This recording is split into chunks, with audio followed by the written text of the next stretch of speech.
Get out of my house. I don't need a junkie daughter." Can you imagine hearing these words from your own father?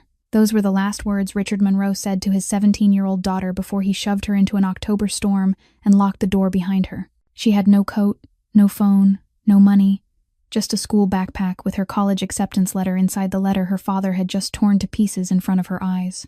4 hours later, a man would call him. Not the police, but someone far more dangerous. And when Richard heard what that man said, his face went white as a corpse.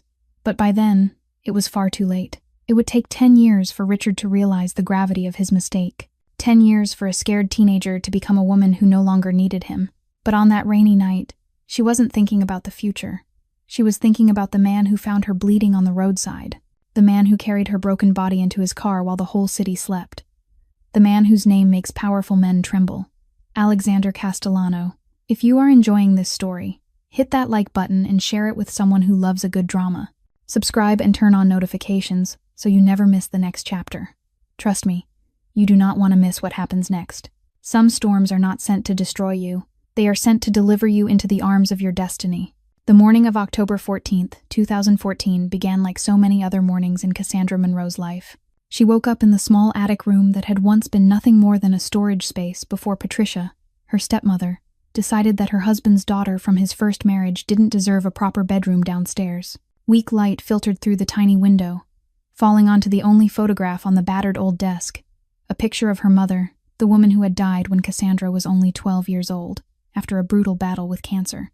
Cassandra looked at her mother's face every morning like a ritual, as if she were still here, still watching over every step her daughter took. She brushed her fingers lightly over the photograph and whispered as she always did, "I miss you, Mom." The room was cold in the autumn, but she was used to that, just as she was used to being the extra person in her own home. She changed into her uniform, brushed her hair, and slipped the acceptance letter into her backpack. The letter had arrived 3 days earlier, a full scholarship to Boston University, the escape from this private hell she had spent 4 years of high school fighting for. She hadn't told anyone in the house, because she knew they wouldn't care. Or worse, they would find a way to ruin it. The only person she wanted to tell was her grandmother Margaret, who lived 9 miles away, the woman who always looked at her as if she were her entire world. Cassandra went down the stairs, careful not to make a sound. In the kitchen, Patricia was making coffee. A 45-year-old woman with dyed blonde hair and eyes as cold as stone. She didn't bother to look up when Cassandra passed by, as if the 17-year-old girl were nothing more than an invisible ghost. In 5 years under the same roof, Patricia had never called her name with affection, never asked if she was doing well, never treated her like a child of her own. Cassandra had stopped expecting that a long time ago. Rachel was sitting at the dining table. Her stepsister, 22 years old, beautiful in a sharp and icy way, scrolling through her phone with a bored expression. When Cassandra walked past, Rachel looked up and smiled. But it wasn't the smile of a sister. It was the smile of a cat watching a mouse. "Up so early, little sister," Rachel said in a sugary voice. "Something good happen?" Cassandra didn't answer. She quietly took an apple from the fruit bowl and slipped it into her bag. She had learned that silence was the best way to deal with Rachel. Anything she said could be twisted, distorted, turned into a weapon against her. Rachel had hated her from the very first day she stepped into this house, shortly after Cassandra's mother passed away. She hated that her mother had remarried, hated having a younger stepsister, and most of all hated how much Cassandra looked like her biological mother, down to every detail. 5 years had passed, and that hatred hadn't faded. It had only smoldered, waiting for the right moment to erupt. Richard Monroe appeared at the staircase, rushed as always, his tie not even fully knotted. He was 52 years old, his hair streaked with gray, his face permanently marked by the exhaustion of a man weighed down by life. He passed right by Cassandra without a word, only nodding to Patricia and kissing Rachel on the forehead. "I'm heading to work. See you tonight," he said to Rachel before walking out the door. Cassandra stood there, an apple in her hand, watching her father's back disappear. He hadn't even looked at her. For 5 years, since her mother died, he hadn't really looked at her at all, as if meeting her eyes would force him to remember the wife he had lost, and he didn't have the courage to face that pain. Cassandra took a deep breath, slung her backpack over her shoulder, and stepped outside. The sky was gray, the cold wind carrying the scent of an approaching storm. She didn't have a ride like Rachel did. She walked 20 minutes to school every day, as always, but today she didn't mind. In her bag she carried an acceptance letter, a future, and hope. If she could just make it through this final school year, she would be free. She would leave this cold house behind, leave the indifferent stares, leave the father who had forgotten she was his daughter. Cassandra walked along the familiar road, unaware that this would be the last time she ever left that house as a member of the Monroe family. She didn't know that Rachel was standing at the window, watching her with dark eyes and a plan that had been quietly forming for months. And she certainly didn't know that when she came home that afternoon, everything she thought she knew would completely fall apart. The moment Cassandra's figure disappeared around the corner of the street, Rachel set her coffee cup down and stood up. The smile on her lips was no longer fake. It was the smile of a predator who knew her prey had walked straight into the trap without suspecting a thing. Patricia looked up at her husband's daughter, her gaze cold but complicit. The two women exchanged a look, the look of people who had planned everything carefully and were simply waiting for the right moment. "Today is the day," Rachel said quietly, and Patricia only nodded before turning back to her coffee, as if what was about to happen had nothing to do with her. Rachel climbed the stairs, her footsteps light and silent like a cat's, heading toward the small attic room. She had waited for this moment for so many years, since the day that woman first took her place in her father's heart, since the day that woman's daughter was born and stole her father's attention. Rachel still remembered the bitter day when her father remarried, remembered the feeling of being abandoned as he poured all his love into his new wife and their little girl. Cassandra. That name cut into Rachel's heart like a knife every time she thought of it. The child grew up more beautiful than her, smarter than her, and worst of all, she looked exactly like her mother, the woman who had replaced Rachel's own mother in their father's heart. The attic room was small and miserable, but Rachel hadn't come here to feel pity. She had come to destroy. From her handbag, Rachel took out the items she had prepared over the past 3 months. A small plastic bag filled with white powder, something she had bought from an addict in a poor neighborhood. An old phone, a cheap burner she had used to create fake messages with a drug dealer who didn't exist. A stack of cash, $2,000. Money she had withdrawn from her own savings account but would claim had gone missing from their father over the past few months. Rachel opened Cassandra's dresser drawer and shoved the bag of white powder into the deepest corner, a place anyone searching would find, but that looked carefully hidden. She placed the cash beneath a pile of old sweaters and slipped the phone into the pocket of a coat hanging in the closet. Every movement was calculated, every detail flawless. Rachel had watched enough movies and read enough news to know how to stage an undeniable scene. But the most important thing wasn't the physical evidence. The most important thing was her performance. Rachel stood in front of the mirror in Cassandra's room and practiced. She practiced making her eyes look red and swollen as if she'd been crying. She practiced making her voice tremble just enough. She practiced wearing the expression of a sister devastated by discovering her younger sibling's addiction. Her father would be home at 6 in the evening. Cassandra would return at 4. Rachel would wait until 5:30 to call him, her voice frantic, telling him she had found something horrifying in her sister's room. He would come home immediately, as he always did whenever Rachel needed him. And when he saw the evidence, when he heard Rachel sobbing about how she had tried to help her sister quit but failed, he would believe her. He would believe her because he wanted to. Because believing Cassandra was a troubled child would be far easier than facing the truth that he had neglected his daughter for 5 years. Rachel picked up the photograph of Cassandra's mother from the desk and stared at it. The woman in the picture was beautiful. Beautiful in a soft and gentle way, the kind of beauty Rachel would never have. She turned the photo face down, a silent declaration that the era of that woman and her daughter was over. Today, Rachel would take everything back. Take back her father, take back the house, take back the position of the only daughter she believed should have been hers from the beginning. And Cassandra, the sister she had never acknowledged, would disappear from their lives forever. Rachel stepped out of the room, closed the door, and walked down the stairs with quiet steps. Outside, the sky was growing darker by the minute, and the first drops of rain began to fall. The storm was coming, and Rachel smiled. Everything was perfect. Cassandra arrived home at 4 in the afternoon, her backpack heavy with books, but her heart feeling light. All day at school, she hadn't been able to stop thinking about the acceptance letter in her bag, about the door to her future standing wide open before her. She had decided that this weekend she would go to her grandmother Margaret's house and share the good news. Her grandmother would cry. Cassandra knew it. She would hold her tightly and say that her mother in heaven was so proud. Those thoughts made Cassandra smile as she pushed the door open and stepped inside. But the smile froze on her lips the instant she saw the scene in the living room. Her father stood in the middle of the room like a stone statue, his face flushed with rage, the veins in his neck standing out sharply. In one hand, he held a clear plastic bag containing white powder that Cassandra had never seen in her life, and in the other, he clutched a thick stack of cash. Patricia stood in the kitchen doorway with her arms crossed, lips pressed tight, her cold eyes staring at Cassandra as if she were something filthy, and Rachel. Rachel stood just behind their father, her eyes red and swollen, tears streaming down her cheeks, her face the perfect picture of pain and disappointment. Cassandra hadn't even opened her mouth when Richard roared like thunder. "What the hell are you, huh? What is this?" He shook the bag of white powder and the cash in the air, his hands trembling with fury. "Drugs, in your room. Money, $2,000, the money I've been missing for months. How stupid do you think I am?" Cassandra stood frozen, unable to understand what was happening. She had never touched drugs. She didn't even know what they looked like beyond pictures in health textbooks.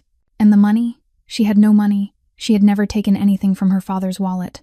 "Dad, I don't understand," Cassandra stammered, her voice shaking. "Those things aren't mine. I don't know where they came from." But Richard didn't listen. He stormed toward her like a hurricane, his face twisted with anger. Rachel cried louder, her voice choking with dramatic anguish. "Dad, I really tried to help her. I knew she had a problem months ago, but I thought I could help her stop. I didn't want to hurt you, so I kept it hidden. But I can't hide it anymore.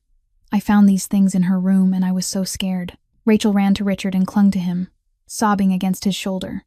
And Cassandra saw it, just for a split second, when Rachel lifted her face and looked at Cassandra over their father's shoulder. Those tear-filled eyes flashed with triumph. A smile hidden behind the tears, the satisfaction of someone who had waited far too long and had finally tasted victory. Cassandra understood everything in that instant. Rachel had done all of this. "Dad, I swear to you," Cassandra pleaded, taking a step forward. "Those things aren't mine. Someone put them in my room.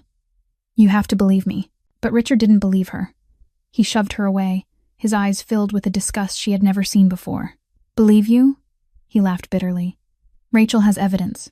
There are messages on your phone talking to drug dealers. You think you could hide it? What phone?" Cassandra screamed in desperation. "I don't have a phone. You know I don't have a phone because Patricia won't let me have one." She turned toward her stepmother, pleading in her eyes. But Patricia only looked away, her lips curling into a mocking smile that Cassandra caught just in time. No one stood up for her. No one believed her. In her desperation, Cassandra remembered the letter in her bag, the only proof that she was a good student, someone who deserved a future. She hurriedly opened her backpack and pulled out the envelope stamped with the seal of Boston University. "Dad, look at this," she said, her voice trembling but filled with hope. "My acceptance letter. A full scholarship.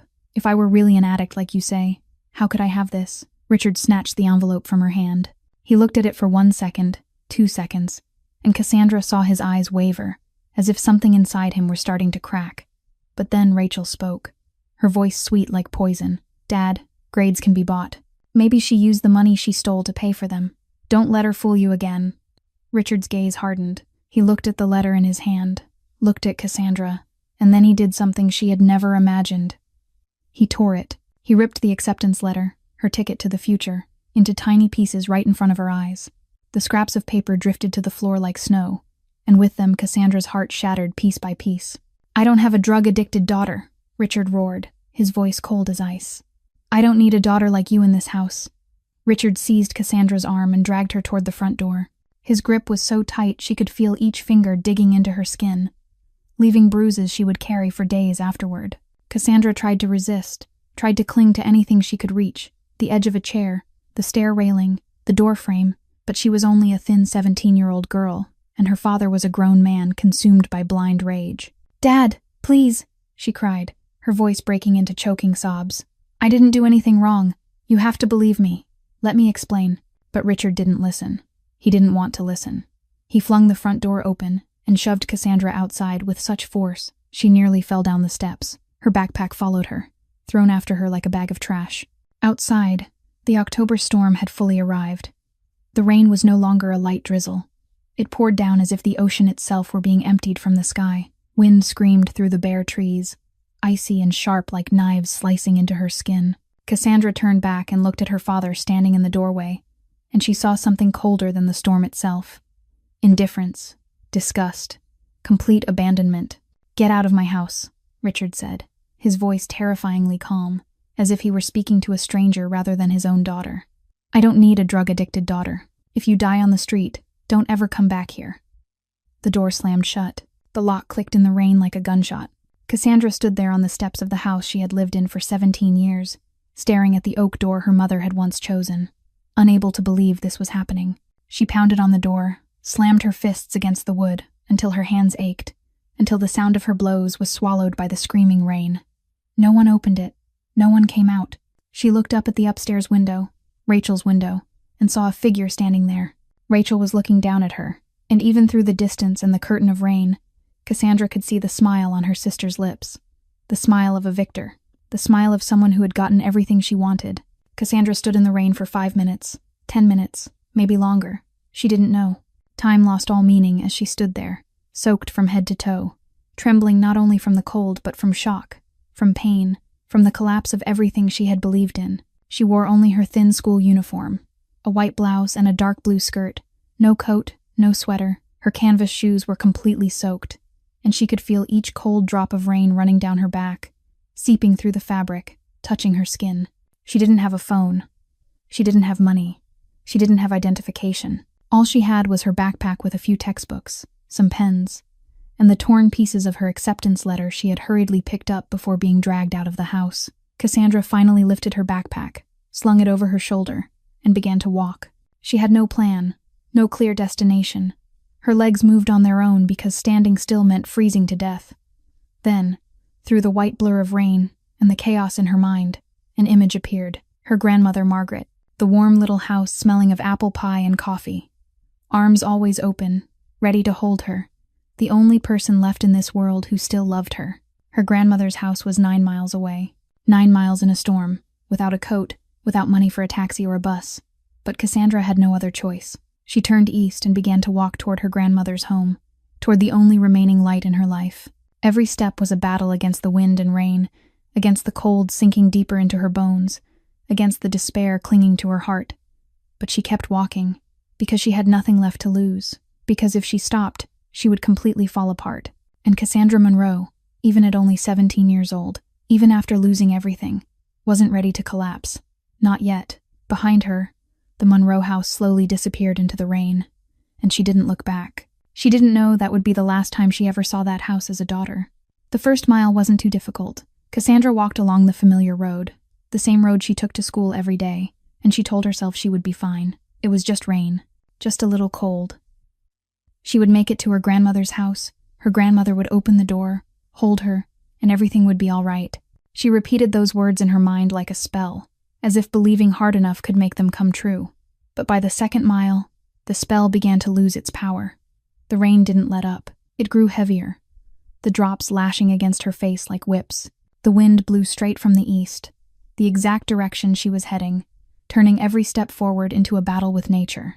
Cassandra's clothes were completely soaked now, heavy and clinging to her body like a second skin made of ice.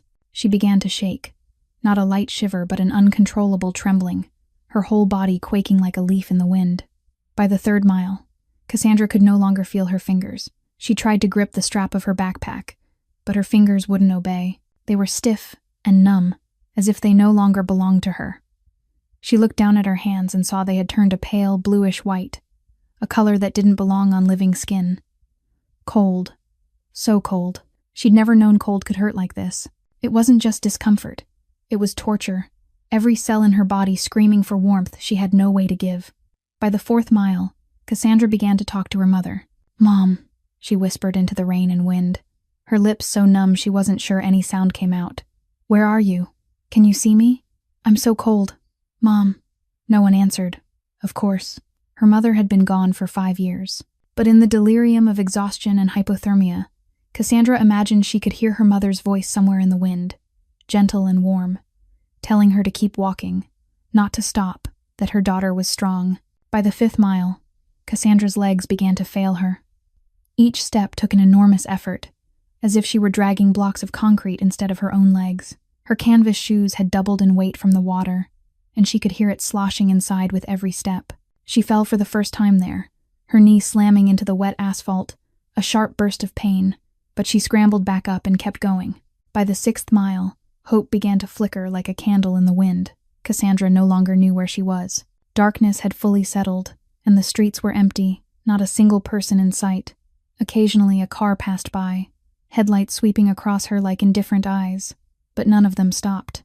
She was just a shadow by the roadside, a dark shape in the rain, nothing anyone wanted to look at too closely, nothing anyone wanted to get involved with. Cassandra tried to raise her hand to wave, but her arm wouldn't lift, and even if it had, she wasn't sure anyone would stop to pick up a young girl soaked to the bone in the middle of a stormy night. By the 7th mile, Cassandra began to forget where she was going. Her mind was foggy, as if wrapped in a thick mist. Thoughts came and went, nothing staying long enough to hold on to. She remembered she was walking to someone's house. But whose? Why? She remembered someone loved her. But who? And where were they? Why was she out here alone in the storm? What had happened? The questions spun in her head, but no answers came. Grandma! The word suddenly flashed through Cassandra's mind like lightning. Grandma Margaret. Her house was 2 miles away. Just 2 miles. She could do it. She had to. But Cassandra's body had reached its limit. At some point, willpower was no longer enough to make up for a body shutting down. Her steps grew shorter, slower, more unsteady. Her head drooped, her eyes closed, and she no longer looked at the road. She only felt the ground beneath her feet and tried to place one step after another. Left, right, left, right. Don't fall. Don't stop. If she stopped, she wouldn't ever get up again. Cassandra didn't know how far she had gone. She didn't know how much farther her grandmother's house was. She only knew her legs were giving out. Her body was surrendering, and she was about to collapse on this dark road with no one knowing she was there. Mom, Cassandra whispered one last time. I'm sorry. I tried. And then she heard a car. The sound of the car came from behind her, headlights slicing through the curtain of rain like 2 blazing eyes tearing open the darkness. Cassandra turned her head, the last flicker of survival instinct still alive inside her, but her body no longer obeyed the commands of her mind. She wanted to step aside, to move out of the lane, but her numb, frozen legs managed only half a turn before giving out. The car was moving far too fast for a stormy night like this. The driver didn't see her, or saw her too late to react. Cassandra barely had time to register the blinding glare of the headlights swallowing her vision, the shrill scream of brakes against wet asphalt, and then something slammed into her with terrifying force. It wasn't the body of the car. She had fallen before a direct impact, but the right side mirror clipped her shoulder and head as the vehicle sped past. The collision flung her toward the roadside like a discarded doll. Cassandra hit the ground hard, her back crashing against gravel and stone, and she heard a sickening crack from inside her chest. Ribs, at least 1, maybe 2, had just broken. Pain surged through her like a tidal wave, swallowing every other thought and sensation. Cassandra opened her mouth to scream, but no sound came out. Her lungs felt crushed, each breath a form of torture. The car didn't stop. She heard the engine fade into the distance, tires grinding against the wet road, and then silence. The driver fled, leaving her lying there in the rain like a wounded animal waiting to die. Cassandra tried to move, tried to sit up, but her body refused every command. She could only lie there, staring up at the starless sky as rain battered her face, her eyes, her mouth. Something warm flowed down from her head, mixing with the icy rain, and she knew it was blood. Her left wrist throbbed with unbearable pain. She had thrown her hand out to break the fall, smashing it against the rocks. The skin was torn open, blood pouring freely. She could feel the warm stream slipping between her fingers, dripping onto the ground and merging with the rainwater pooling beside the road. Cold. Everything was unbearably cold. Cassandra lay there, gazing at the black sky, and she thought of her mother. Had her mother lain like this too in her final days on the hospital bed? Had she felt this cold as her body slowly let go? Was she afraid? I'm so scared, Mom. Tears slid from the corners of Cassandra's eyes, blending with the rain, and she couldn't tell whether she was crying from physical pain or from the despair devouring her soul. 17 years of life. Was it really going to end like this? On an empty road, on a rainy night, alone, with no one knowing she was here, no one caring whether she was alive or dead. Her father was probably sitting in a warm living room, satisfied that he had gotten rid of his worthless daughter. Rachel was probably celebrating her victory. Patricia was probably watching television as if nothing had happened. And Cassandra lay here bleeding, fading, utterly alone. Grandma. Cassandra thought of Margaret, of the warm little house less than 2 miles away, of the open arms she would never get to reach. I'm sorry, Grandma. I can't make it to you. Cassandra's vision began to blur. Black spots crept in from the edges and slowly spread toward the center. She tried to keep her eyes open, tried to fight the darkness closing in, but her body was completely spent, each heartbeat slower than the last. each breath shallower than the one before. She was dying, and she knew it. In the final moment before the darkness swallowed everything, Cassandra thought she heard another car stop nearby. A door opening, footsteps on wet gravel, and then a deep voice, commanding, cold yet urgent, cutting through the rain somewhere above her. "Call a doctor. Now." Then strong hands lifted her, powerful yet strangely careful. And Cassandra caught the scent of expensive cologne, of leather, of something entirely foreign to the world she had known. "Don't sleep," the voice ordered, and she felt a hand touch her face, forcing her eyes open. "Look at me. Open your eyes." She tried to look, tried to focus, and she vaguely saw an angular face, steel gray eyes, and a scar running from the temple down to the cheekbone. Then the darkness surged forward and swallowed everything. That night, Alexander Castellano was on his way home, after a meeting most people would have called an execution. The smell of gunpowder still clung to his hands despite having washed them thoroughly, and in his mind echoed the begging of the traitor before the bullet ended every lie. At 36 years old, Alexander had seen enough death that it no longer haunted him. He sat in the back seat of a black Maybach, staring out through the rain-streaked window, thinking of nothing at all. Lorenzo, his right-hand man, sat in the front passenger seat, occasionally glancing at the rearview mirror to watch his boss. The car moved through the night, smooth and powerful, like the empire Alexander had built over 8 years since his uncle died and handed him this dark crown. The headlights swept through the rain, and just as Alexander was about to close his eyes, he saw it, a body lying by the roadside, half on the grass, half on the asphalt, small, motionless. The driver saw it too, and instinctively began to accelerate, intending to pass by, because in their world, things lying on the side of the road at night were rarely something to get involved with. But Alexander raised his hand. "Stop." His voice wasn't loud, but it carried enough authority that the car braked immediately. Lorenzo turned to look at him, confusion in his eyes. "Boss, we shouldn't get involved. It could be a trap, could be police watching nearby. Best to call emergency services and move on." Alexander didn't answer. He opened the car door and stepped out, letting the rain soak his $1,000 suit without a second thought. He walked toward the motionless body, and as he got closer, he saw it was a girl. Young, very young, maybe 16 or 17. She wore a school uniform, soaked through and torn in places. Blood ran from her head, from her wrist, blending with the rain into pale pink streaks across the road. Her lips were blue, her skin waxy white, and without looking closely one might have thought she was already dead. But Alexander looked closely. He knelt beside her and placed 2 fingers against her neck. A pulse, weak, frighteningly slow, but still there. She was dying, but she wasn't dead yet. Lorenzo hurried up behind him, eyes scanning the scene with concern. "Boss, we really should call 911 and leave. We shouldn't be here when the police arrive. You just finished dealing with the Marconi situation tonight. If anyone connects you to this scene, it'll be trouble." Alexander didn't listen. He looked at the girl's face, at the tear tracks still clinging to her cheeks beneath the rain, at the way she lay there utterly helpless in the darkness, and he felt something painfully familiar. 26 years ago, there had been a 10-year-old child standing in the rain just like this, staring at his mother lying on the floor with a bullet wound in her chest, blood pooling beneath her, and his own father holding the smoking gun. That child had stood there for 2 hours, shaking, crying without sound, until his uncle arrived and took him away. That child had been Alexander, and the look on this girl's face, even unconscious, carried the same thing that 10-year-old boy had carried back then. Abandonment. Absolute loneliness. The pain of being betrayed by the people who were supposed to love you most. Alexander didn't know this girl's story. He didn't know why she was lying here alone in a storm with her body broken. But he knew one thing for certain. He couldn't leave her here. He couldn't let her die the way his mother had died, alone and unseen. "Call Dr. Romano," Alexander ordered, his voice as cold as ever, though his eyes were not. "Tell him to prepare the emergency room. We're taking this girl back to the estate." "Boss!" Lorenzo started to protest, but Alexander had already bent down, carefully sliding one arm beneath the girl's back and the other under her knees, lifting her as if she were a child. She was terrifyingly light, all bone beneath soaked fabric, and he could feel every ridge of her frame.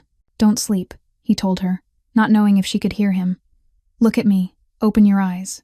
The girl's eyes fluttered open for just a moment, long enough for Alexander to see the clearest green eyes he had ever seen. Eyes full of pain but not a trace of hatred. Then they closed again, her head falling against his chest, and he felt her faint breath warm and fragile against his neck, like a candle flickering in the wind. Alexander carried her to the car and laid her across the back seat, her head resting in his lap. He shrugged off his coat and draped it over her, knowing it wouldn't help much. She needed a doctor. She needed blood. She needed a miracle. Drive. Fast, he ordered, and the Maybach surged into the night like a hunting beast. Alexander looked down at the girl in his arms, at the blood still seeping from the wound on her head, and he wondered why he was doing this. He was Alexander Castellano, the most feared Mafia boss in Boston, the man the entire city whispered about in terror. He didn't save people. He killed them. But tonight, looking at this girl, he couldn't do anything else, because leaving her there to die would have killed something inside him that he had believed had died 26 years ago. Cassandra woke up in a room she had never seen in her life.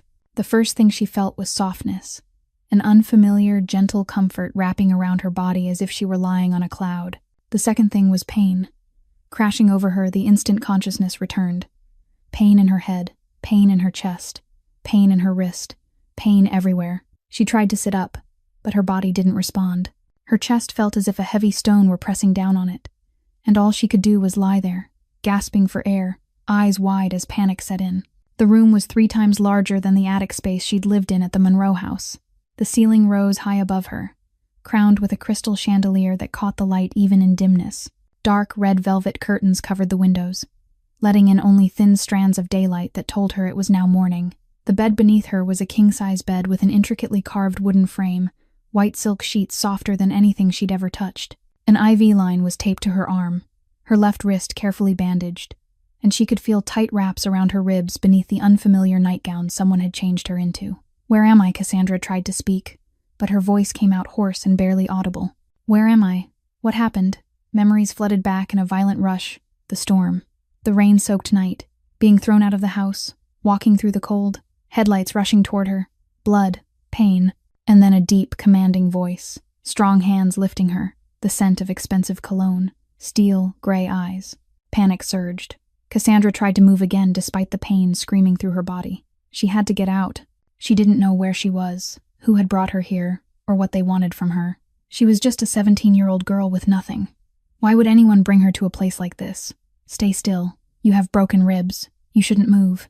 The voice came from the doorway, deep, cold, and carrying such authority that Cassandra obeyed before she even realized it. She turned her head and saw him. A man stood framed by the door, tall and broad-shouldered, dressed in a black suit, as if he had just come from a meeting or was about to attend something important. Black hair, gray eyes, a sharply angled face marked by a scar running from his temple down his left cheekbone, a scar that made him look both dangerous and unreadable. He didn't smile or soften his expression.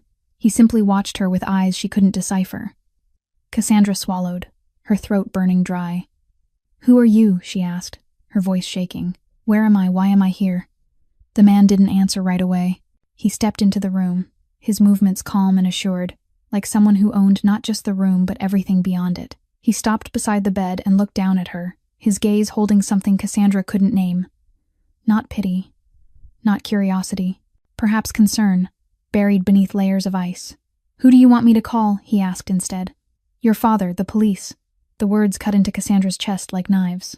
Her father, the man who had torn her future apart, thrown her into the storm, and told her not to come back even if she died. Tears spilled before she could stop them, streaking down her face and soaking into the white silk pillow. She shook her head, the small motion sending sharp pain through her ribs. "There's no one to call," she whispered, her voice breaking. "My father doesn't want me. No one wants me." The man was silent for a long moment, watching her with an expression she couldn't understand. Then he spoke, his voice still cold but changed, softened slightly, like ice beginning to crack. "You mentioned your grandmother while you were drifting in and out. Margaret Collins. Her house is less than 2 miles from where I found you." Cassandra lifted her head, her heart racing. Grandma. She had been trying to reach her. She had almost made it. "I'll take you there," the man said. "But first you need to recover. The doctor says you have 2 broken ribs, a mild head injury, a deep laceration on your wrist that required 12 stitches, and severe hypothermia. If I'd found you 30 minutes later, you wouldn't be here talking to me now."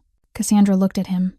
Confusion, gratitude, and fear tangled together inside her. "Why did you save me?" she asked, the question escaping before she could stop it. "You don't even know who I am." The man didn't answer directly. He studied her for a long moment, then said something she would remember for the rest of her life. Not every monster is evil, little one, and not every family is good. He turned to leave, and Cassandra rushed to ask, "Who are you?" He paused at the door and glanced back over his shoulder. "My name is Alexander Castellano. You're in my house. No one will hurt you here." Then he walked out, leaving Cassandra alone with her racing heart and a name echoing in her mind. Castellano. She had heard that name before, in whispered stories at school, in news reports about the criminal underworld she'd stumbled upon, the most feared Mafia boss in Boston, the man the entire city was afraid of, and he had just saved her life. Cassandra stayed at the Castellano estate for an entire week after that, not because she wanted to, but because her body simply wouldn't allow her to go anywhere. Dr. Romano, a middle-aged man with silver hair and remarkably steady hands, visited her twice a day, checking her injuries, changing her bandages, and shaking his head every time she asked when she could leave. "Your ribs need at least 3 weeks to heal," he told her in a firm voice that still carried genuine care, "and the head wound needs monitoring to make sure there's no brain injury. You're extremely lucky, child. If Mr. Castellano hadn't found you, you'd be in the morgue right now, not in this bed." During the first few days, Cassandra did little more than lie there, aching both physically and emotionally. She cried often, crying when she thought of her father, crying when she thought of Rachel, crying when she remembered the moment her acceptance letter was torn to pieces in front of her. She cried for her grandmother, who must have been worried sick not knowing where she was, and for the fact that she had no way to contact her. Alexander didn't appear often, but whenever he did, Cassandra could sense his presence even before she saw him. He asked if she needed anything, if she was in pain, if she wanted to eat. Brief, practical questions without a trace of sentimentality or pity. Cassandra didn't know how to feel about him. He was Mafia, a criminal, a man she should fear and stay away from. But he was also the man who had saved her life, who had brought her into his home, who had arranged for a private doctor to care for her as if she mattered. On the 4th day, when Cassandra was finally able to sit up without the pain nearly making her faint, she received an unexpected visitor. The bedroom door opened and a woman stepped inside, small in stature but radiating such authority that the air in the room seemed to thicken. She looked to be around 70 years old, her silver hair neatly swept up, dressed in an elegant black dress with a string of pearls at her neck, and her sharp gray eyes, identical to Alexander's, fixed on Cassandra without blinking. Cassandra instinctively straightened her back, even though the movement sent a sharp jolt of pain through her ribs. "So this is the girl my grandson brought home," the woman said, her voice deep and commanding. "I am Sofia Castellano, Alexander's grandmother. I wanted to meet the one who made my grandson do something he hasn't done in 26 years. Cassandra swallowed, unsure what to say. "What is that?" she asked softly. Sofia moved closer to the bed, pulled a chair over, and sat down, her movements unhurried, yet carrying the confidence of someone accustomed to giving orders all her life. "Caring about a stranger," she said, her eyes studying Cassandra as if reading every page of her soul. "Alexander doesn't save people. He doesn't bring strangers into his home. He doesn't sit beside anyone's bed all night to make sure they don't die. But he did all of that for you." Cassandra froze. He stayed with me all night, she thought. She hadn't known. She had assumed she was just an inconvenience, a problem he'd accidentally picked up and was waiting to deal with. "You want to know why, don't you?" Sofia asked, as if reading her thoughts. Cassandra nodded, unable to speak. Sofia was silent for a long moment, her gaze drifting as though into the past. Then she began to speak, her voice softer now, yet each word heavy as stone. 26 years ago, Alexander was 10 years old. His father, my son, was an alcoholic and a violent man. I tried to protect my daughter-in-law and my grandson, but I couldn't be with them every hour of every day. One night, my son was drunk, consumed by baseless jealousy, and he pulled out a gun and shot his wife right in front of Alexander. Cassandra covered her mouth as tears spilled over. Sofia went on, her voice hardening like steel. Alexander stood there for 2 hours, alone, in the rain, beside his mother's body, until my brother found him. He didn't cry. He didn't scream. He didn't do anything. He just stood there, watching his mother die with no one coming to save her. I took him in after that, raised him, taught him everything he knows today. But there are wounds time can't heal, child. Alexander doesn't believe in family. He doesn't believe in love. He doesn't believe in human kindness. He built a wall around his heart and no one has ever crossed it. Sofia looked at Cassandra, her expression softening just slightly. "Until he saw you lying by the road that night. He told me that when he looked at you, he saw himself. the 10-year-old boy he once was, abandoned, betrayed by the people who should have loved him most. And this time, he could do what no one had done for him. He could save you. Cassandra broke down completely, tears streaming down her face and onto her hands. She understood now. She understood why Alexander looked at her the way he did, why he saved her when he had no reason to. They were alike, both betrayed by their own families, both carrying scars no one could see, both utterly alone in the world.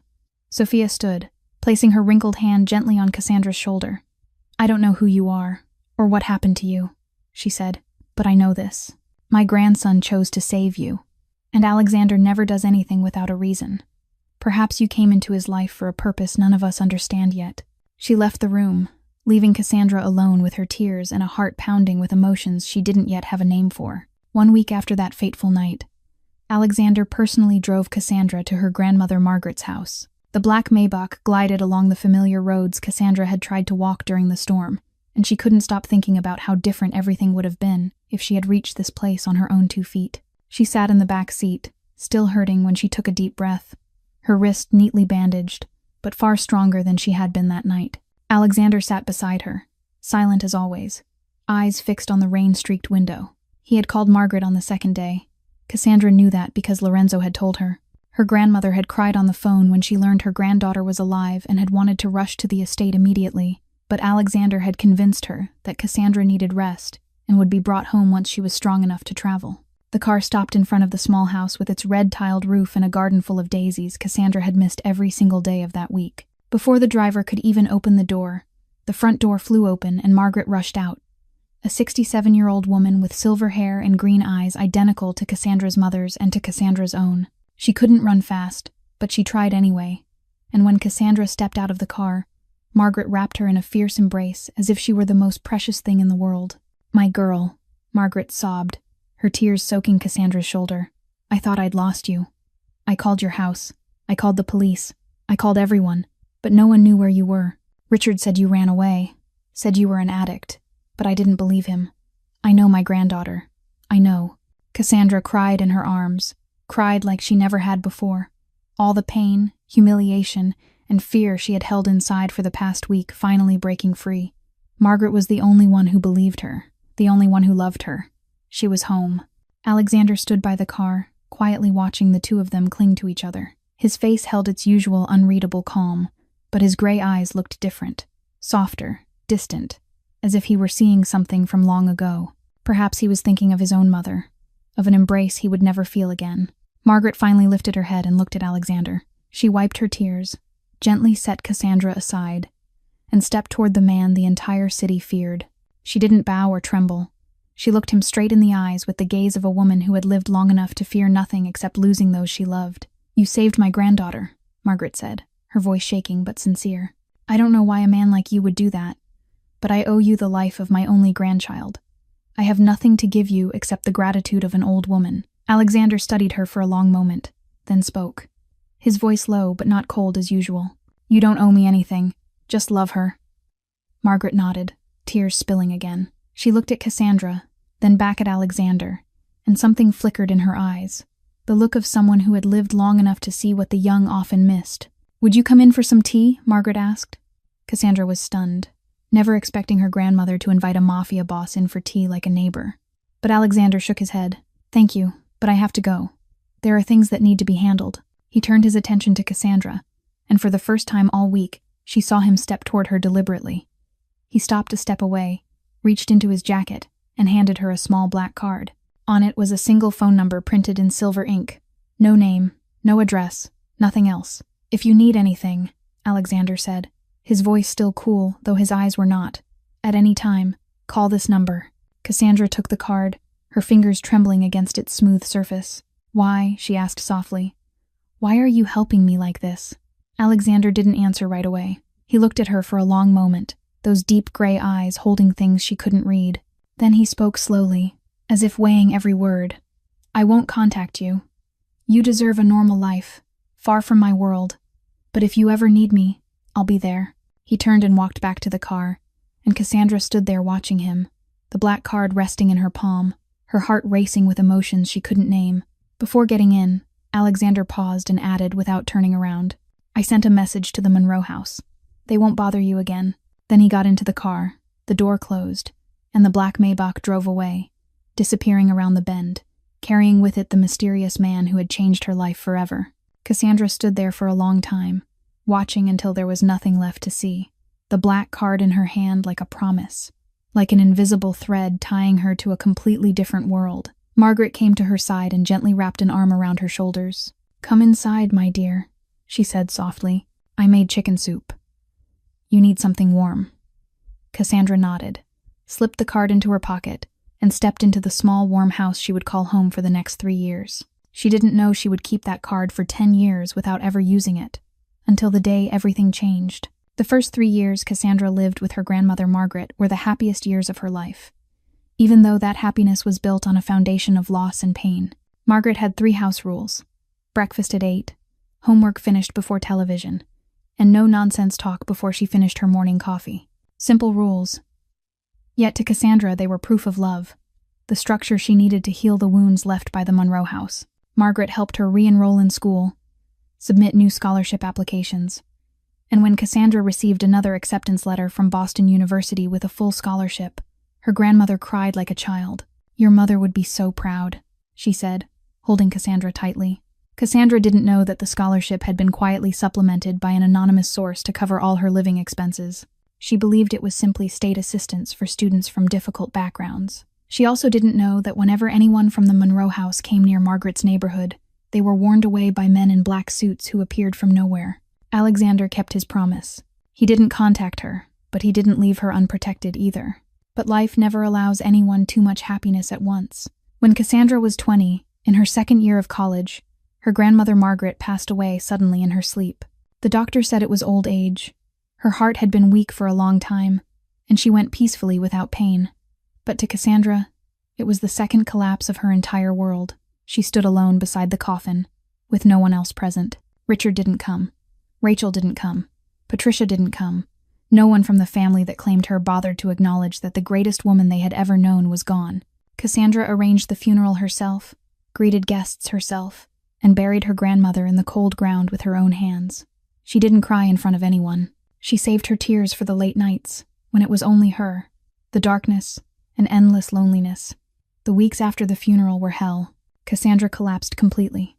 She stopped going to class, stopped eating, and lay inside the small house her grandmother had left her, unable to do anything at all. She thought about giving up, about disappearing from the world like her mother, like her grandmother, like everyone who had ever loved her. Then she remembered Margaret's words before she died. "Never let the past define your future," Margaret had said one afternoon as they drank tea on the porch. "You survived the storm that year. You can survive anything." 1 week after the funeral, when Cassandra opened the door to collect the mail, she found a plain white envelope with no name tucked beneath the doormat.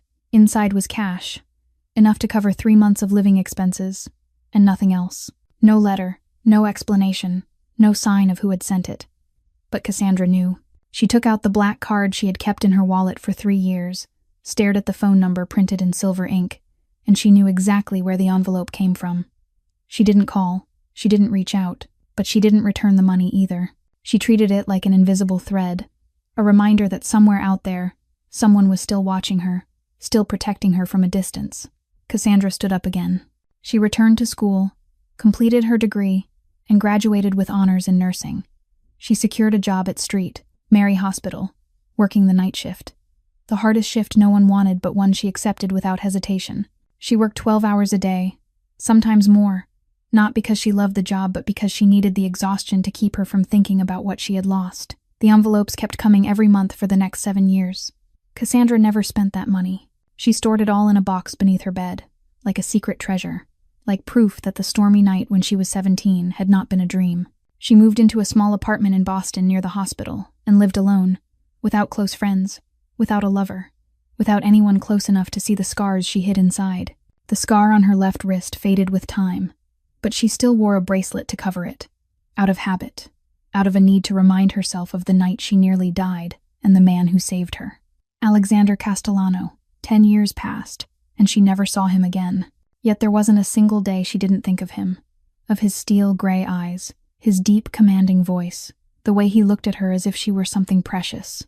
The black card remained in her wallet, The phone number memorized, though never dialed, until the day a letter arrived from a nursing home, and everything began to change. Cassandra sat in her small Boston apartment, the letter from Maple Grove Nursing Home lying on the kitchen table, her father's shaky handwriting etched into cheap paper. She had read the letter over and over for 3 days, and every time she did, her emotions rose like waves crashing inside her. Richard wrote that he'd suffered a stroke 2 years earlier, that the left side of his body no longer functioned. Patricia had left with a man she'd met online, taking half of what little remained. The house was sold, his career was gone, and he lay in a nursing home with nothing but regret for company. He said he wanted to see her once before he died. He said he was sorry. 10 years of silence. And now he was sorry. Cassandra didn't know how she was supposed to feel. She was angry. That much was certain. Angry that he'd believed Rachel's lies. Angry that he'd torn her future apart. Angry that he'd thrown her into the storm like something disposable. But she was also tired. Tired of carrying hatred for 10 years. Tired of letting the past haunt her dreams. Every rainy night. Every quiet moment when she was alone. She needed someone to talk to. Someone who understood what she'd been through. Someone who wasn't just a polite coworker or a distant neighbor. And before she could stop herself, her hand reached for her wallet, pulled out the black card worn at the edges by time, and stared at the phone number she'd memorized for 10 years but had never dared to dial. Her fingers trembled as she entered each digit. Her heart raced as the phone rang. Once, twice, 3 times. She almost hung up, thinking this was the stupidest idea she'd ever had, thinking 10 years had passed and he'd surely forgotten who she was. Then the line picked up, and a deep voice spoke. The voice she'd heard in her dreams hundreds of times over the past decade. Cass. Just one word. Her name. He remembered. He knew it was her the moment he answered, as if he'd been waiting for this call for 10 years, as if that number had existed for one person only. Cassandra opened her mouth, but no sound came out. Tears spilled before she could stop them, running down her cheeks and dripping onto the black card in her hand. "I need to see you," she finally managed, her voice breaking into fragments. 30 minutes later, there was a knock on her apartment door. Cassandra opened it and found him standing there. Alexander Castellano, 10 years later. He was still as tall as she remembered, shoulders still broad, face still sharply carved with the scar running from his temple to his cheekbone. But some things had changed. Silver threaded his hair at the temples. Faint lines framed his eyes, and those gray eyes she remembered as cold as steel now looked at her with something warmer. Softer, like ice worn down by time. He wasn't wearing a suit as she'd imagined, only a black shirt and dark trousers, as if he'd come straight here the moment he got her call without stopping to prepare. Cassandra stood there staring at him, and everything she'd planned to say vanished. She could only stand there, tears falling, feeling as if the past 10 years hadn't existed at all, as if she were still the 17-year-old girl lying by the roadside in the rain, and he was still the man who saved her.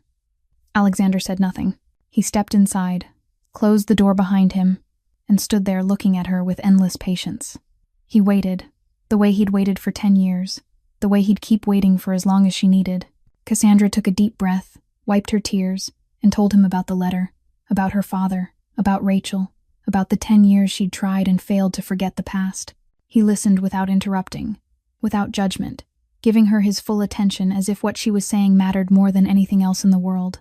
And when she finished, when she asked him what she should do, Alexander looked at her with those deep gray eyes and said something she would remember forever. "You don't go to see him because he deserves it.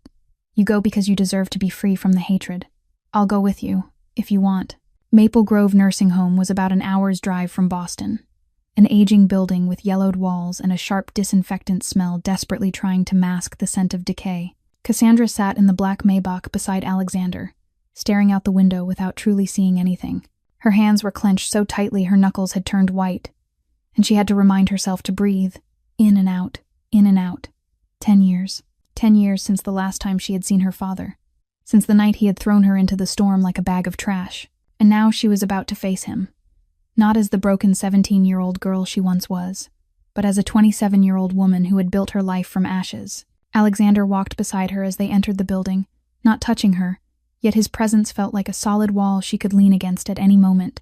He told her he would wait just outside the room, that she could have privacy to speak with her father, but he would be right there if she needed him. Richard Monroe's room was small and bleak.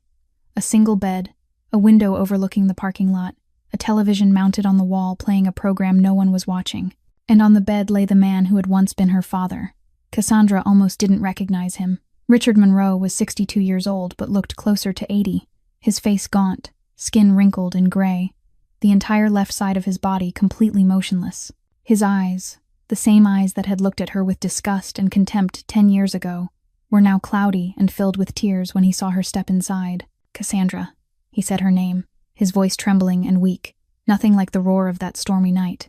"You came. I didn't think you would." Cassandra remained by the door, not moving closer. She looked at the man on the bed, at his deterioration, and she didn't know what she felt. Not satisfaction, as she once imagined she might. Not pity, because he didn't deserve pity.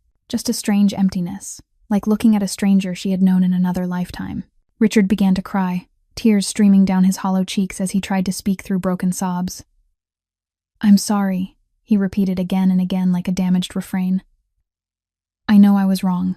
I learned the truth a few years after that night, when Rachel let it slip while she was drunk. I knew you were innocent. I knew you were framed. I knew I did the worst thing a father could ever do to his child, but I was too much of a coward to look for you, too ashamed to face you. I thought you would be better off without me in your life." Cassandra listened, and something ignited in her chest. She stepped closer to the bed, looked straight into her father's eyes, and spoke the words she had carried inside her for 10 years. "Do you know I almost died that night?" she asked, her voice strangely calm despite the fire inside her. "I walked 9 miles in a storm. I was hit by a car. I broke 2 ribs.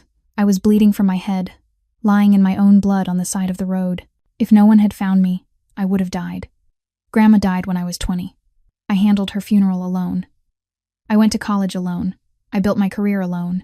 You weren't there for a single moment. No birthdays, no graduation, nothing.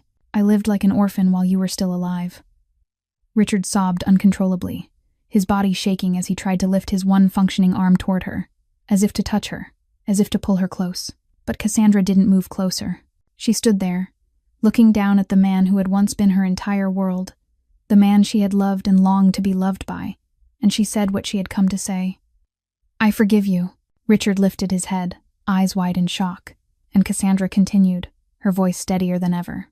"But you need to understand what forgiveness means. It doesn't mean I forget. It means I choose not to carry this hatred anymore, because it's heavy and it's been dragging me down.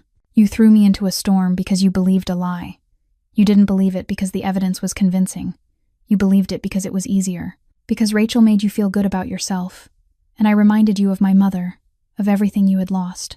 You chose comfort over truth. You chose a lie over your own daughter." She paused, took a deep breath, and spoke her final words. "I built my entire life without you. I have a career. I earned myself. I have a life I created on my own. I'm happy, Dad, even though you weren't there. And you will have to live with what you did. That burden is no longer mine. It's yours." Richard nodded, tears still falling, and whispered 2 words Cassandra knew he would carry with him until his last breath. "I know." Cassandra stood there a few more moments, took one final look at her father, then turned and walked out of the room. She didn't hug him. She didn't hold his hand. She didn't promise to return. She had come. She had spoken. She had forgiven. And that was enough. Cassandra stepped out of her father's room with a heart lighter than it had been in 10 years, as if she had finally set down a massive stone she had carried on her shoulders for so long. She drew in a deep breath, preparing to walk toward Alexander, who was waiting at the end of the hallway, when a voice rose behind her and brought her to a sudden stop. "Sister," the voice was sweet and poisonous. The same voice Cassandra had heard in her nightmares for 10 years. She turned and saw Rachel standing there beside the waiting area, clearly having waited, clearly knowing Cassandra would come today. Rachel was 32 now, but looked older, the once sharp beauty of her face etched with bitterness, her hair dry and unevenly dyed, her cheap clothes and worn heels speaking of a life that had not turned out as planned. In her eyes was a look Cassandra recognized instantly, hatred, yet beneath it something else. Desperation hidden behind arrogance, a fracture she was trying to conceal. 10 years, Rachel said as she stepped closer. "And you look pretty good. I hear you're a nurse now. Night shifts. Must be exhausting." Cassandra didn't move, didn't step back, didn't show fear. She was no longer the fragile 17-year-old girl she had once been. She had survived hell, built a life from nothing, and she wasn't going to let this woman threaten her ever again.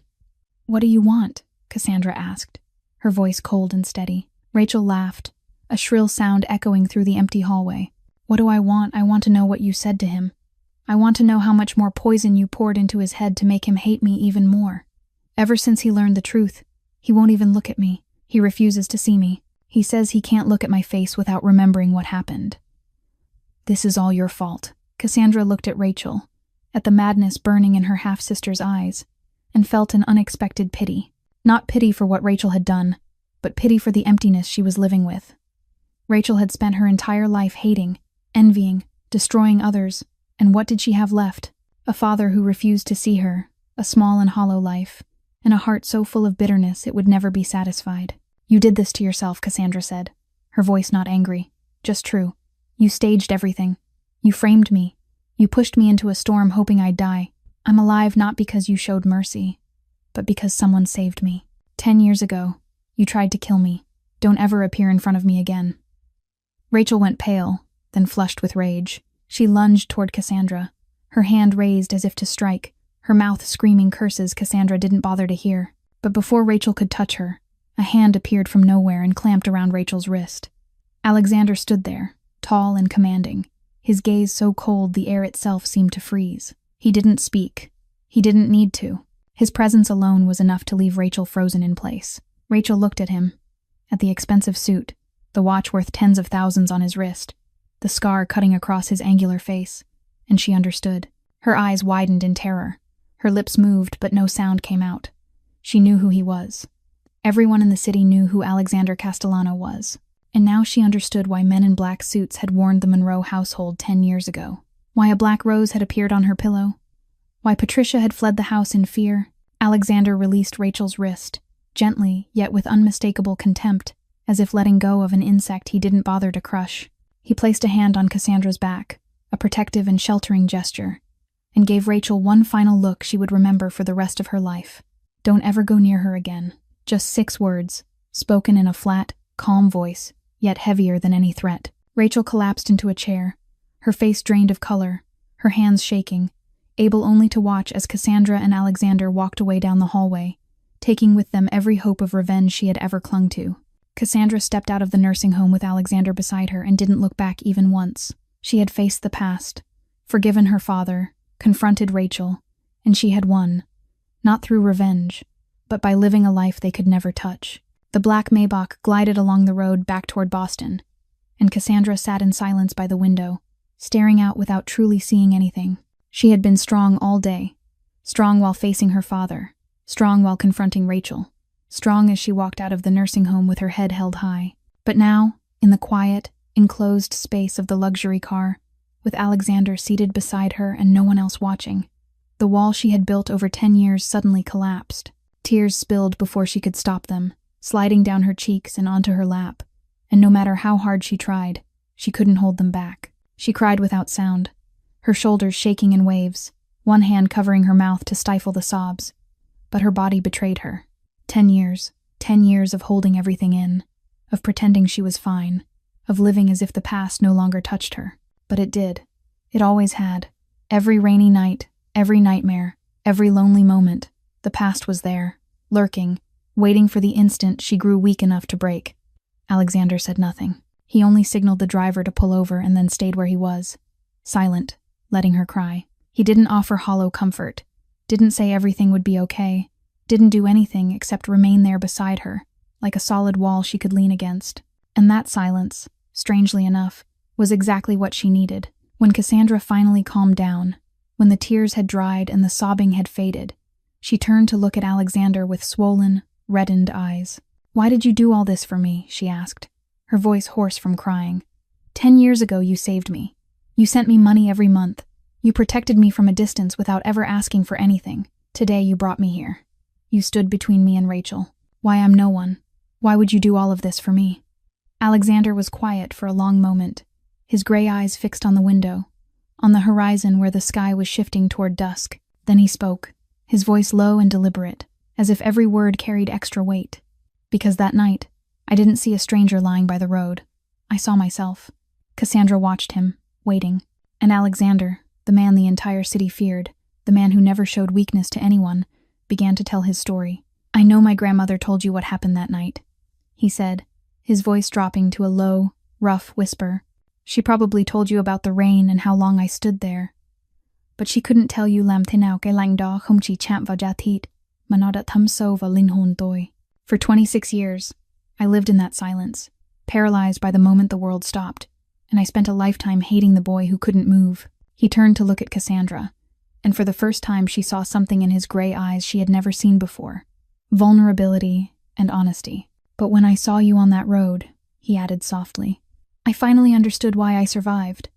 I couldn't save my mother, but I could save you. Cassandra cried again, tears flowing freely, but these were different tears, not of pain or despair, but of understanding, of connection with the man sitting beside her. They were the same, both carrying scars no one could see, both betrayed by those who should have loved them most, both alone in the world, and somehow, fate had brought them together on a rainy night 10 years ago. Thank you, Cassandra whispered, for saving me. Not just that night, but every year after. Alexander looked at her, and for the first time in all the years she had known him, she saw the faintest smile touch his lips, rare and gentle, like sunlight breaking through storm clouds. You don't need to thank me, he said. You're the only person in my life who's never wanted anything from me. You're not afraid of me. You don't want my money or my power. You just look at me like I'm human. That's why I want to give you everything. He turned away before Cassandra could respond, and motioned for the driver to continue. And Cassandra sat there, her heart racing, watching the man beside her, knowing something was changing between them, something they both felt, something neither of them was ready to name out loud. Rachel Monroe didn't sleep for 3 nights after the encounter at the nursing home. She lay awake in her cheap rented apartment on the outskirts of Boston, staring at the peeling ceiling while the hatred inside her boiled like a volcano on the brink of eruption. The image of Cassandra walking beside Alexander Castellano haunted her every time she closed her eyes. The way the most powerful man in the city placed his hand on her half-sister's back with unmistakable protection. The way he looked at Rachel with pure contempt, as if she were nothing more than an insect. 10 years ago, Rachel had thought she'd won. She had driven Cassandra out of their lives, claimed their father for herself, and believed that the unwanted sister would die on the street that stormy night. But Cassandra hadn't died.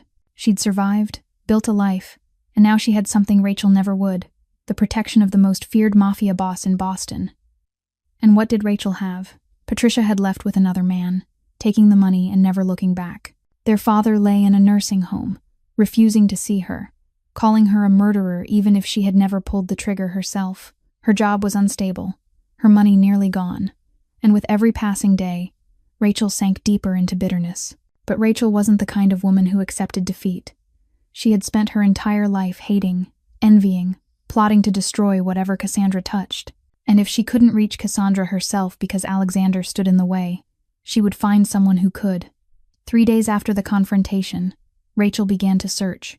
She questioned people from the lowest tiers of the criminal world, addicts and small-time dealers, the same kind she had used years earlier to frame Cassandra. She asked about Castellano's enemies, about anyone who wanted him destroyed, about anyone willing to help her get revenge. Eventually, she found him. Victor Marchetti, the leader of a rival crew, a man who had lost 2 brothers in a brutal territorial war with Castellano 5 years earlier. Victor hated Alexander even more than Rachel hated Cassandra, and when Rachel approached him with the promise of a weakness, a girl, he listened. Rachel told him everything. About Cassandra, about her night shifts as a nurse at St. Mary's Hospital, about the small apartment where she lived alone in Boston, about the way Alexander protected her like his most precious possession. Rachel told him that if they took Cassandra, they could force Alexander to do anything, or at the very least destroy him by destroying the one thing he cared about most. Victor smiled, the smile of a venomous snake spotting its prey. He agreed to help, not because he cared about Rachel's vendetta, but because this was the perfect chance to strike at the heart of Alexander Castellano. 1 week later, on a drizzling October night, Cassandra finished her 12-hour shift at St. Mary's Hospital. She exited through the staff door at the back, her body exhausted but her spirit lighter than it had been in years. In recent weeks, she and Alexander had been seeing each other more often, sometimes just dinner, sometimes just sitting together in silence. But every time they met, she felt something growing between them, something warm and safe she'd never felt with anyone else. Cassandra was thinking about Alexander as she passed the dark alley leading to the parking lot. She didn't notice the black van parked in the corner. She didn't notice the figures hiding in the shadows. She only heard hurried footsteps behind her, felt something pulled over her head, a rough hand clamped over her mouth, and then she was lifted off the ground and dragged into the vehicle before she could even scream. Cassandra fought, clawed, struggled with everything she had, but she was slender, and they were large men trained for this exact thing. A punch slammed into her stomach, knocking the air from her lungs. Then something sharp pierced her neck, a needle, and cold liquid spread through her veins. The world began to spin. Just before consciousness slipped away completely, Cassandra heard a familiar voice, a voice she'd hoped never to hear again, speaking from somewhere inside the van. "Hello, little sister," Rachel said, her tone dripping with cruel satisfaction. Surprise. Then darkness swallowed Cassandra whole, and she knew nothing more. Alexander knew something was wrong the moment Cassandra didn't answer her phone after her shift. She always called him when she got off work, a habit they had formed over the past few weeks, and her silence triggered the instincts of a man who had lived in the shadows for 26 years. He called Lorenzo, sent men to the hospital, and within 30 minutes the report came back. Cassandra had been kidnapped in the parking lot behind the hospital. Security cameras had captured a black van and masked men dragging her inside, and one woman without a mask, her face clearly visible under the streetlight, Rachel Monroe. Alexander stood in his office, staring at the still images Lorenzo had sent, and the rage inside him didn't burn like fire. It froze, cold and lethal, the kind of anger belonging to a professional killer who had already decided his prey's fate. Lorenzo entered, his face tight with urgency. "We've located them," he said. "An abandoned warehouse in the southern industrial zone. It's Victor Marchetti's territory. This is a trap, boss. He wants you there so he can kill you. I'll mobilize everyone. We'll hit them from all sides and wipe them out." "No." Alexander cut him off, his voice ice cold. "I'm going alone." Lorenzo stared at him, convinced he'd misheard. "Alone, boss, that's suicide. Marchetti has at least 30 men in there. He's waiting for you. He wants you dead." Alexander looked at Lorenzo, his closest friend, the man who had stood beside him for 20 years, and said something Lorenzo would never forget. "If she dies because I bring an army and a firefight breaks out, I'll never forgive myself. I'm going alone. If I'm not back in 2 hours, level the place." He didn't wait for a response. He took 2 guns, slid them into his waistband, and stepped into the night. The warehouse where Cassandra was being held loomed like a concrete beast in the abandoned industrial district. Dim lights glowed inside, and Alexander could see shadows moving past broken windows. He didn't sneak in. He walked straight to the front door, shoved the rusted metal wide open, and stepped inside as if he owned the place. Victor Marchetti sat on a chair like a throne, surrounded by more than 20 gunmen aiming directly at Alexander. In the middle of the floor, Cassandra was tied to a chair, her mouth taped shut, her eyes wide with terror when she saw him walk in alone. Rachel stood beside Victor, her face triumphant, as if she'd already won. "Castellano," Victor said with delight. "You finally came. Alone. Are you insane or just arrogant?" Alexander didn't look at Victor. He looked straight into Cassandra's green eyes, filled with tears and fear, and spoke to her even though he knew she couldn't answer. "I'm here. Everything's going to be okay." Then he turned to Victor, his gray eyes cold as steel. "Let her go. This is between you and me." Victor laughed, the sound echoing through the empty warehouse. "Let her go. After all the trouble I went through to get her. Not a chance. I'm going to kill you first, slow and painful, and then I'll deal with her. Or maybe I'll keep her as a gift for my men. She's pretty." Cassandra trembled, tears streaming down her face, and something inside Alexander shattered. Not fear.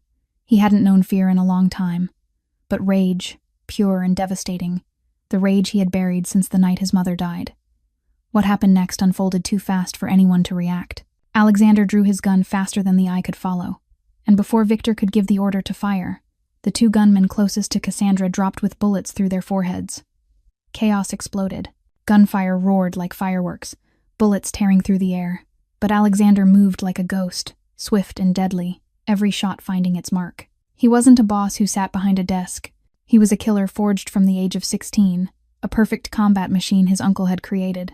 In less than 3 minutes, 15 men lay dead. The rest fled in panic, terrorized by the living demons slaughtering their crew. Victor tried to grab Cassandra as a hostage, but Alexander was faster. A bullet tore through Victor's shoulder, making him scream and release her.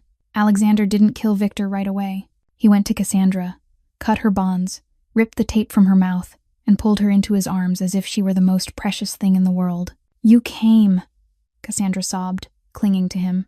"I knew you would." Alexander held her tight, ignoring the blood from the wound in his arm soaking into her clothes, ignoring Victor groaning on the floor, ignoring everything. "I'll always come," he whispered into her hair.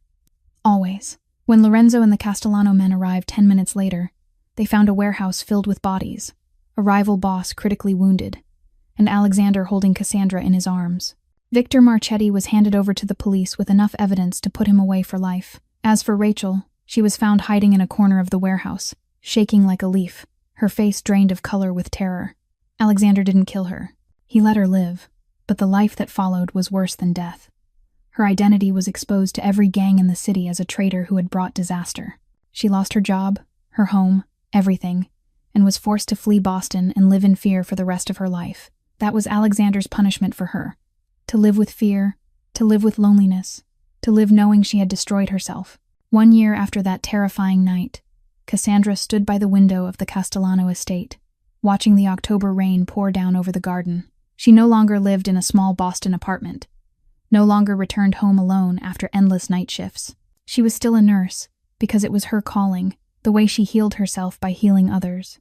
But every evening when her shift ended, a black car waited to take her home, to the place she now called home, to the man the entire city feared, yet who would kneel to tie her shoes without a second thought. Alexander was still a mafia boss, still cold and ruthless to his enemies, still a name that made powerful men tremble. But to Cassandra, he was the man who read to her every night before sleep, the man who played the piano in the living room when he thought no one was listening, the man who held her tightly whenever nightmares of that long-ago rainy night returned. They hadn't married in the traditional sense. Alexander's world didn't allow for ordinary ceremonies, but everyone in the Castellano family knew that touching Cassandra meant touching Alexander, and no one was foolish enough to test that truth. Sophia, Alexander's grandmother, had accepted Cassandra as her granddaughter-in-law long ago, saying she was the light this house had needed, the thing her grandson had searched for his entire life without realizing it.